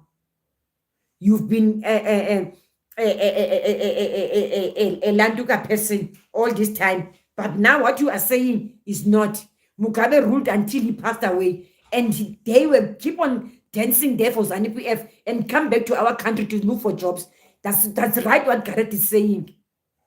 We dance for ANC, but when we dance for ANC, in the 32 years that we dance for ANC, our children are getting free education, we are getting free grants, we are getting free hospitalizations, we are getting free houses. The dancing that we did for ANC, if I may tell you, Cedric, if I may tell you, to correct you, they danced for Mugabe, they didn't get anything. They are paying for education, they are not getting any grants, they're not getting any free hospitalization, anything free. So don't dare compare them to us. Don't you dare compare them to us. Don't you dare compare them to us. Gareth, Cedric, show me which country people fled to ANC and stayed there illegally. Thank you, Gareth. Cedric, been independent for how long? Zimbabwe for how long? Nigeria for how long? Maybe start addressing the reason these countries are ruined. Start addressing them, Cedric. Gareth is asking you. Cedric, answer Gareth. Cedric, Gareth is answering you. Cedric, Malawi been independent for how long? Zimbabwe for how long? Nigeria for how long? Maybe start addressing the reason these countries are ruined. Can you answer, Cedric? When you say we are dancing for ANC, that has bought free education, free houses, free grants, free everything for us. Answer now, Cedric. I'm waiting. Gareth, Jude, I'm not an African, and I'm having many people of many African countries are with me. Nigeria, Congolian, Zambian, Gambian, Lesotho, Somalia, Congo, and many more. Cedric, Gareth, Melville June just got deported for fraud in her application for the new South African refugee program. Where this message? Gareth, Notorious. Your country have a working health system. Does it have working education? How do you expect South Africa to look after illegals when our own people get dololo? Thank you. Ask. Cedric Gareth. By the way, there is many countries in Africa doing good. Morocco just passed SA as the most industrial country. Kenya and Ethiopia are also on the rise. We do not dispute that. Cedric, answer what Gareth has asked you about these countries that are the number ones, bigger millions in millions here in South Africa. Answer that, Cedric. Answer that one, my friend. Don't run to other ones. We never talk about Morocco. We are not overflooded by Moroccans here and everything. Answer this one. Answer that one. We are not overcrowded by Kenyans here. Ethiopia is overcrowding us here. Answer when Cedric. Well done, Cedric. You name one person versus millions of Zimbabweans here. Melville June went on a visa with her husband and got deported for theft. Yes. Then go to Morocco or Kenya. Easy. Thank you, Gareth. Lily Dekers, hi, do you remember me? I remember you, Lily Dekers. Notorians, I gotta go right now. See ya all later, guys. I'm happy to see you after a long lungiswa. Stay blessed, sharing, loving, and smiling. We'll check with cheek pain. Just enjoy life. Bye, my brother. Bye, my buddy. Love you, buddy. Hi, do you remember me? I remember you, Lily. Cedric, Edgaret. They go there too. Cedric, answer, Gareth. Cedric, answer, Gareth. I'm still waiting for your answer, Cedric. You got an answer to everything. Answer, Gareth. I'm still waiting, Cedric. I'm still waiting.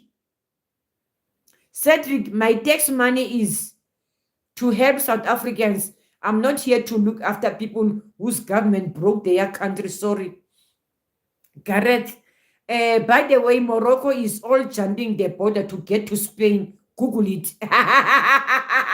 Tell him, Gareth. Gareth, your tax money is for the budget of the government. The rest is irrelevant. Cedric. It's not irrelevant. It's not irrelevant, my buddy. It's not irrelevant, Cedric. Cedric, answer Gareth in the one that she asked you. I'm gonna reread that. I'm gonna reread that question. Cedric, if you don't want to answer it, I'm gonna reread it again until you answer it, Cedric. Cedric, public health is paid for by who? By us. By us, Gareth, with our tax money. Must my money be used for illegal bets? We have kids, we can get to clinics. What do we have to answer, Mama? Do you want me to go back, Cedric? Let me look for that question, Cedric, so that you can answer it.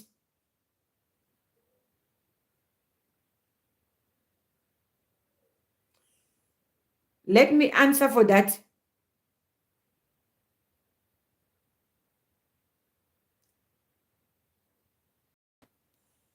I want you to answer that, Cedric.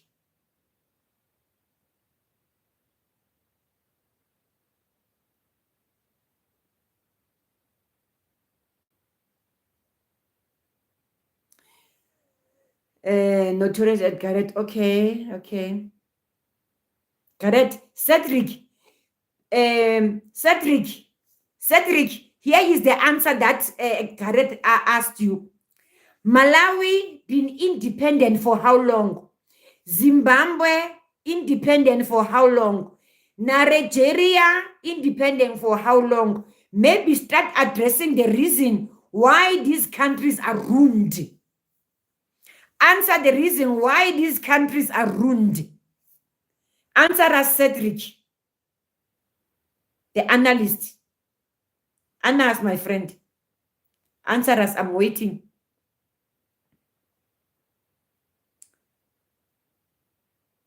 Mama, what do you answer? What do I have to answer? Answer that question, Cedric. Cedric say, some of your public health care was paid by us too. Don't lie, Cedric. Don't you dare lie, Cedric. Don't you dare lie. We pay with our tax money. Cedric, I guarantee you, we pay more. Why can't you accept that people must enter a country legally? That's the thing, Gareth. Because now, in all the things, in all the problems that we have the problems now of having to feed people doesn't pay on the tax. They must come legally. They must contribute on the tax. When they go to the hospital and get free health care, free education for their children, they have contributed to their tax money on that free health care and that free education. Not this one of coming into a country illegally and take the money in millions and in private jets, take to their country like Bushir did. Takes millions in private jets, flying them every time to his country, every week, flying man to his country. And now when he gets caught here, he jumped the country because he know that he was not standing a chance to win his war case here. Guys, man, the countries are ruined because of the time being. They have not developed yet. Keyword yet. So you want us now, Cedric, to carry them whether they got a freedom before us. You want us now, because it's yet, for us to carry them. Yet until when? When we got a country that had no money, we had to start all over again from nothing. Yet, for what? Cedric, be realistic, my brother. Stop this thing of you guys trying to defend what we are doing as if it's not a humane thing. It's not a humane thing for us to overload us. It's not a humane thing. It's not a humane thing.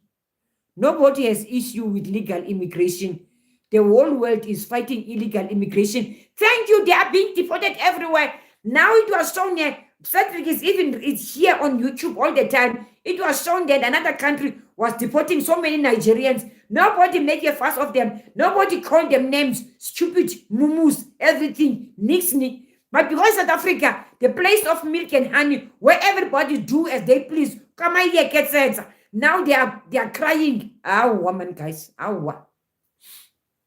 Correct. I never said people don't have to enter the country. You are saying that, Cedric.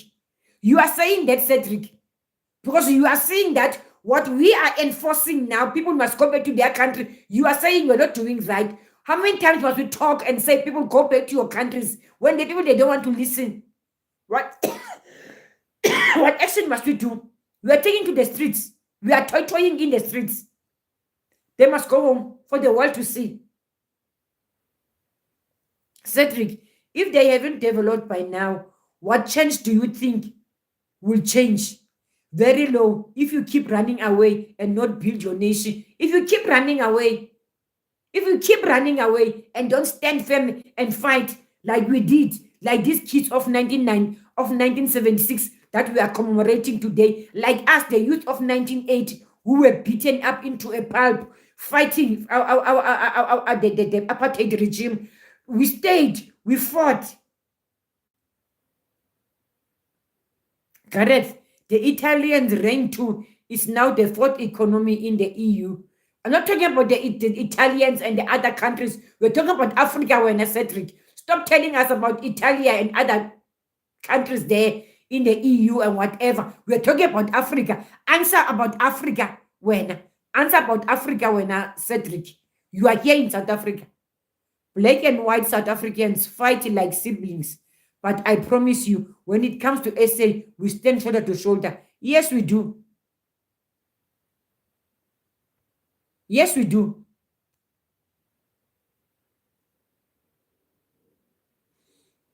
No, ma'am. You just lied. I said deport like every nation in the world deport illegal immigrants. Cedric. Do you think all of this thing is all about legal immigrants, Cedric?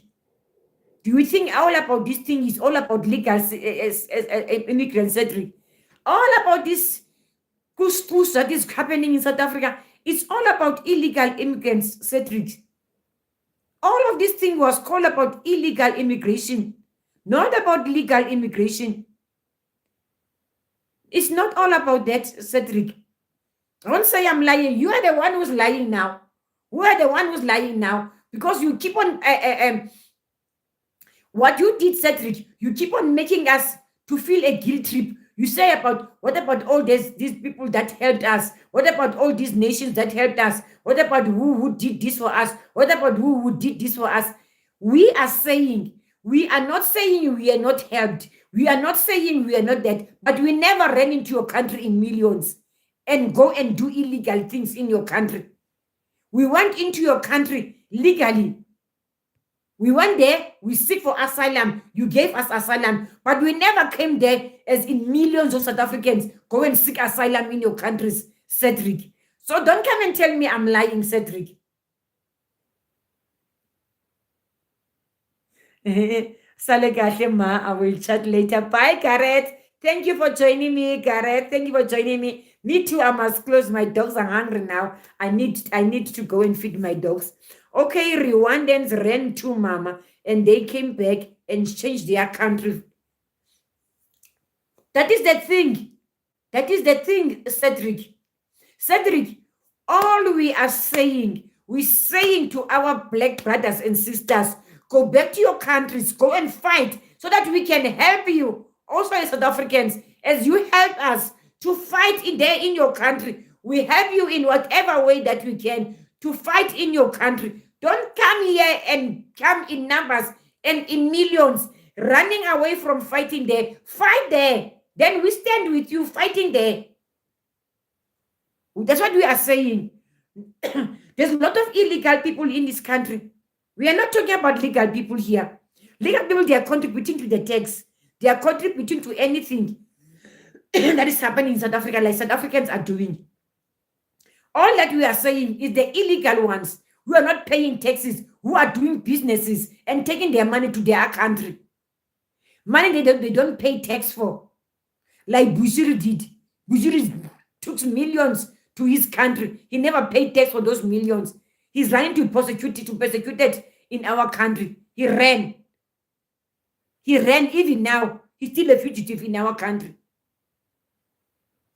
So, my brother, let us talk the truth, nothing but the truth. We do not hate each other, but we want each other to go and fix your countries so that we can help you also where we can. We can help you also where we can. Documented people, they can stay in peace. They are contributing. They are paying tax. They are also part of the tax money that you're talking about that is making an overload in us. I am saying going back is not a problem, but deport normally. I'm saying going back is not a problem, but deport normally. If you want, you can deport even the legals, but normally. We have nothing against the legals, Cedric. The legals are also being investigated because there's a lot of legals who are illegals. Lot of legals who are illegal, who got into the country, married South Africans. They're not staying with South Africans. They don't even know where the people they are married to are staying. They got here, that is illegal because they are in the country illegal. They're not even with the spouse they're saying they are with. So those are the illegal things. Those are the things that we want us to be cleaned. Before we can be able to accommodate other people, we want our country to be cleaned. That is all that we are asking for. We are not saying we do and we do not accept anybody in our country. South Africa has been carrying people from foreign nationals long after we got our independence in South Africa. You guys came jumping in. We never said we don't want you. The apartheid regime did not want you. You were not here during the apartheid regime. You were not here. But when we got our independence in 1994, you guys jumped in here and we never chased you away. We stayed with you. But look at our country. Look at how our country has turned. Our boy children are zombies. They are walking in the street as zombies because of drugs. Must we say it is well? It is not well. It is not well with our souls. If we must say it is well with our souls, it is not well with our souls. We are parents. We are parents, Cedric. We cannot say it is well when it is not well. Please, my brother, hear me well. Hear me well. It is not well. It can never be well. People, when they are told they must go back to their country, they must go back to their country without a fight. We don't want to fight anyone. We are praying to God even now. By the 30th of June, all the people who are illegal in the country must have vacated the country, because we don't want to see any fighting on the streets. God forbid, we do not want that. We don't want to see a black on black. It's not nice. And we have nothing against you chasing everyone. The only thing I am saying, do it normally and without insulting every other country in Africa, because they poor, because poverty is a temporary condition. Who insulted them because it's poor? Who insulted them, Cedric? Who insulted them? Because we are poor here in South Africa as well. We have nothing. Who insulted them? Have you seen South Africa? Have you seen the lowest of the lowest in South Africa? South Africa, we are not rich, Cedric. Don't be fooled by seeing the many entrepreneurs, young entrepreneurs who are showing the flashy lifestyle in South Africa. South Africans are poor. We are poor, Cedric. Poor, poor, poor, poor, poor. We are not saying Zimbabweans this and that. We are saying Zimbabweans are being used by the fat cats of South Africa. Cedric, listen to me and listen to me carefully. And listen to me well. We are saying Zimbabweans are being used by the fat cats of South Africa. That's why we are saying we do not want them illegal in our country, because the fat cats are using them to get richer while they stay poor, while we South Africans are staying poor. How many South Africans are poor right now? How many, you can go to South Africa now, how many South Africans don't have nothing to eat right now? You may be shocked, Cedric. You may be shocked if you think that we are discriminating other countries because they are poor. We are poor of the poorest, even here in South Africa.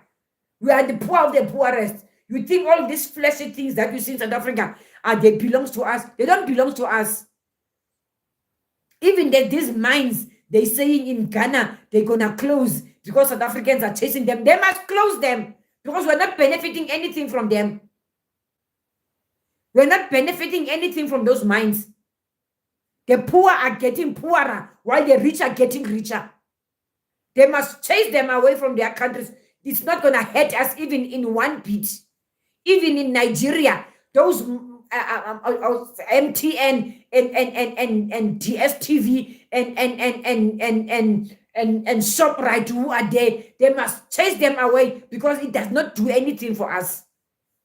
Because it belongs to the fat cats who are still getting fatter and fatter each and every day, while we are getting poor and poor. When you say all of Africa flocked in South Africa because of their governments have failed, it's an insult to the whole continent. It's not an insult. Our government has failed us also. It's not an insult. We are standing the ground of saying our government failed us. It's not an insult. Our government failed us, Cedric. Our own government failed us. Not an insult. We are standing up to it to fix the wrongs that they've done in us. They have failed us, our government. So does the rest of them. Do you see us as South African sugarcoating that our government has failed us? Do we see us sugarcoating? Do we think what has made us to go all this extra mile is because we are happy? Because we are happy. We can be going and totoing and dancing on the street while we could be sitting at home in the comfort of our own homes. Our government has failed us. Our government has failed us, and they are admitting that they have failed us.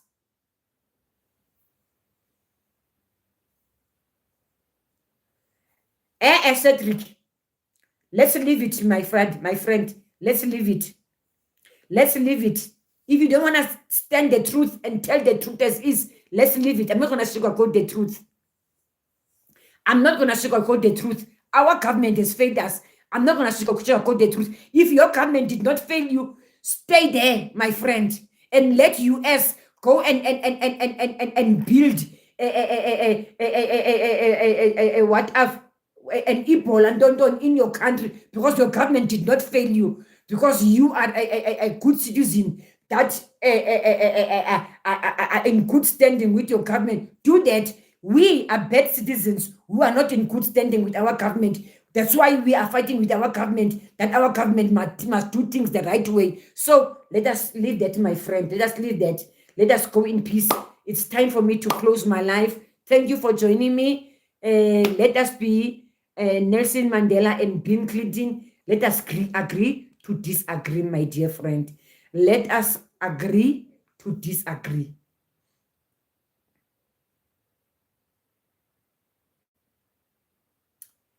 These are the things which are clipped out of context and used to manipulate all of us. But Mama, I'm not coming to SA anymore. Why, when discussing, you must be angry? No, no, no, no, no, no, no, Cedric. All I am saying, you do not want to hear the point that I'm trying to make, my brother. Let us be our fathers, Nelson Mandela and Bill Clinton. Let us agree to disagree, my brother. We had a good time. We discussed. We did everything. Let us agree to disagree. But now you said to me, what insulted me, you said to me, I am lying. You said to me, what insulted me, you said to me, I am lying. Whereas I'm talking about something that I talked about and you understood in before. Now, all of a sudden you said, but Mama, you are lying. Do I have to lie? As old as I am, do I have to lie? What will I gain by lying? What will I gain by lying? I will never lie, me. I will never lie. We are saying our government has failed us. We are fixing our government. I never lied about that. I'm not going to lie about that. Can you imagine on June 16, we are arguing? I love all of Africa and I love you. Stay strong. Stay strong, my brother. Stay strong. But when we have to say the truth, let us say the truth. Let us not strain the truth, my brother. Let us not strain the truth. Let us not strain it and try and take out the other parts. And that is what is making things not to come right. That is what is making the things not to come right. So let us not strain the truth. I love you, my brother. Thank you. And thank you for joining me. I will see you again next time. Do you have a YouTube channel, Cedric? That I may go and visit you on your YouTube channel? Do you have a YouTube channel? As you are coming and visiting me all the time on my channel, do you have a YouTube channel so that I can go and visit you?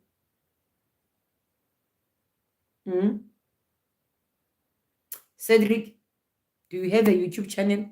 Can you answer me before I close? Cedric, I leave Abdullah. I don't have time for BS. Answer me, Cedric. I want to close now. I want to know, do you have a YouTube channel, please?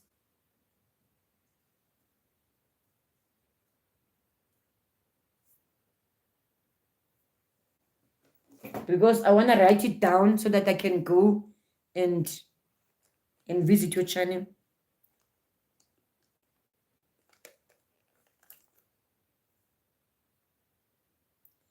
Leave that Abdullah. That Abdullah is mad.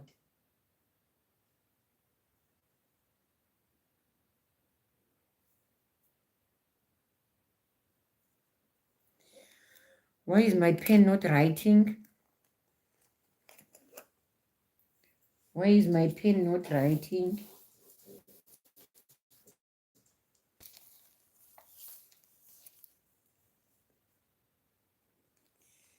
It's Cedric. I'm going to check you out. It's Cedric. Mad. Tastic. 89. 09. It's okay, Cedric. If you didn't answer me, I'm gonna close. Okay, no, Mama, I don't just come here to watch. Okay, okay, okay. Okay, my brother, no problem, no problem. I was writing you down. I was gonna check you out anyway, to support you. I've got many friends that I support from Kenya. I've got many friends from Kenya. I've got many, many friends from Kenya. Kenyans are very sweet. Kenyans are very, very sweet. We never even had a problem with one Kenya here in South Africa. Not even one. Kenyans are very, very, very sweet. I'm not sugarcoating this.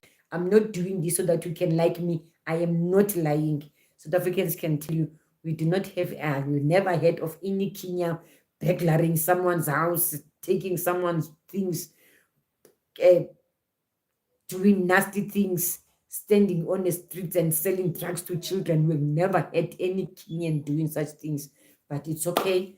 It's okay, my brother. We were just talking. You can defend Africa because you're an African, but I'm not gonna defend bullshit. I'm not gonna defend bullshit. Bullshit is bullshit. We have to say bullshit. When bullshit is bullshit, you have to say bullshit is bullshit, so that it doesn't continue on our watch. It doesn't continue on our watch. Because when we sugarcoat bullshit and say something else, it's gonna continue on our watch. Our young generation are getting addicted to drugs, they are getting addicted to many things while we are busy sugarcoating things. So we cannot. We have to stand the ground. We have to stand the ground and tell it as is. But thank you very much. Go and rest. I like exchanging, but with words on text, it can come out badly, maybe. Okay, okay, okay. Bye. Bye, Cedric. Enjoy your day, my dear friend. Bye. Let me enjoy the rest of the day. Let me feed my dogs. My dogs are hungry. They are scraping on my door now. They're going to beat me. They are saying, Mama, we are way past our eating time. Bye, my dear friend. Stay strong.